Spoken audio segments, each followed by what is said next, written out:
So they want to get to know me, do they? They want to spend a little quality time with the Grinch. I suppose I could use a little social interaction.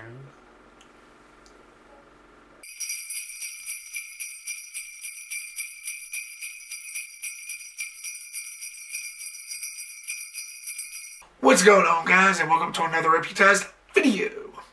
Dr. Seuss's How the Grinch Stole Christmas came out back in 2000 and was directed by Ron Howard, starring Jim Carrey, Taylor Momsen, Christine Baranski, and Sir Anthony Hopkins. And it follows the Grinch, who plots to steal all the presents in Whoville in hopes that Christmas won't come. Meanwhile, a little Cindy Lou stops at nothing to try to get the Grinch and everyone in Whoville together for Christmas. I'm not going to beat around the bush. This one was by far, I thought, was the best one out there, and I'll tell you why. Starting off with the positives. The cinematography work by Don Peterman was just excellent. It was lit up just perfectly. It showed the right amount of what the atmosphere would look like in a snowy environment. And the digital effects, it looked pretty good. I couldn't find a spot where it looked cheesy, where it goes overboard, because sometimes when you have this much special effects in a movie, it looks cheesy after a while. But in this movie, I thought it did really well. The filmmakers knew what they were doing. James Horner's score was just amazing. It was very festive. It felt really moving, very Christmassy. It was just the right tone of score that this man used, and it was done just well. The characters was done really well, except for one, but I'll get to that in the negatives later. The Grinch, played by Jim Carrey, oh my god. I've always been a fan of Jim Carrey, all when I was growing up. Ace Ventura, Dumb and Dumber, The Mask, Liar, Pants on Fire.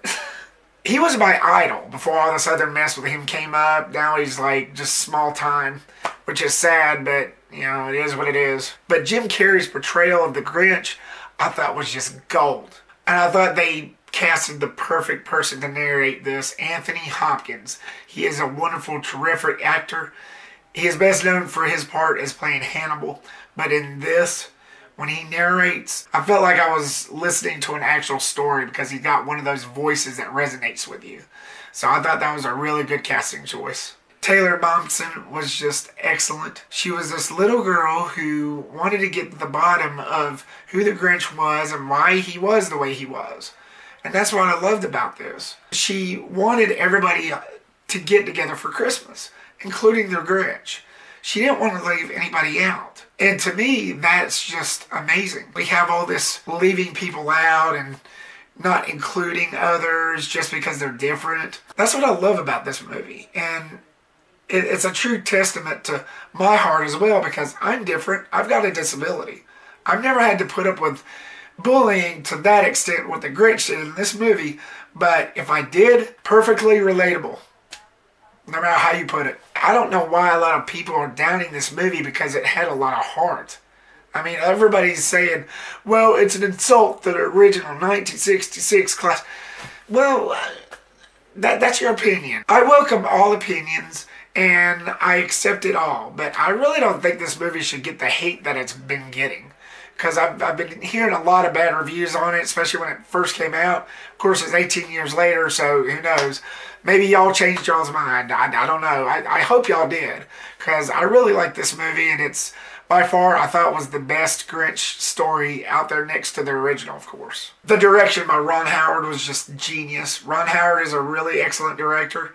He, of course, many of y'all know, if y'all watched Happy Days, he was the little kid in that. So he started off by mingling with the Fonzie, and now he's a big-time director. So I think he's a really good director, and I think he did an excellent job on this movie. Jeffrey Price and Peter S. Seaman's story was just, like I said before, it had a lot of heart. It moved me a lot. To this day, I can't stop crying at the end. Yes, that's right, I cry. If a movie still affects you that many years later, that's saying something. Wouldn't you agree? The pacing was perfect. It wasn't slow at all. I enjoyed every minute of this movie. Alright, the only negative I have about this is the Martha May character, played by Christine Baranski. I hope I'm pronouncing her name right. I apologize if I'm not. She's the same woman that plays Leonard's mom on The Big Bang Theory right now, which is getting canceled this year. I didn't really find her character that amusing or interesting. I just felt like that they just threw that character in the end of this movie just for the heck of it. She was supposed to be a love interest for the Grinch, but I don't really care about that. I just want to see the Grinch do his thing and the meaning behind it at the end, and that's it. This movie captured the true meaning of the holiday. It was very moving. My heart races every time when I watch this movie, especially at the end when he realizes that Christmas doesn't come from a store. Maybe Christmas means a little bit more. My final thoughts on this. This movie is a testament to what the true meaning of the Christmas spirit is. Guys, Dr. Seuss's How the Grinch Stole Christmas gets an A. Thank you so much, guys, for watching this video. I really do appreciate it. Stay tuned for my review of the new Grinch, which is playing in theaters now. Like, subscribe, get reputized. What did you think of this Grinch movie starring Jim Carrey? Did you like it, or did you think it sucked? Leave me a comment down below and let me know what you think. Make sure to subscribe to the Reactor, Reactions Galore, which is down in the link in the description down below. And also like the Repster and the Reactor on Facebook, which is also down below. Peace the Repla.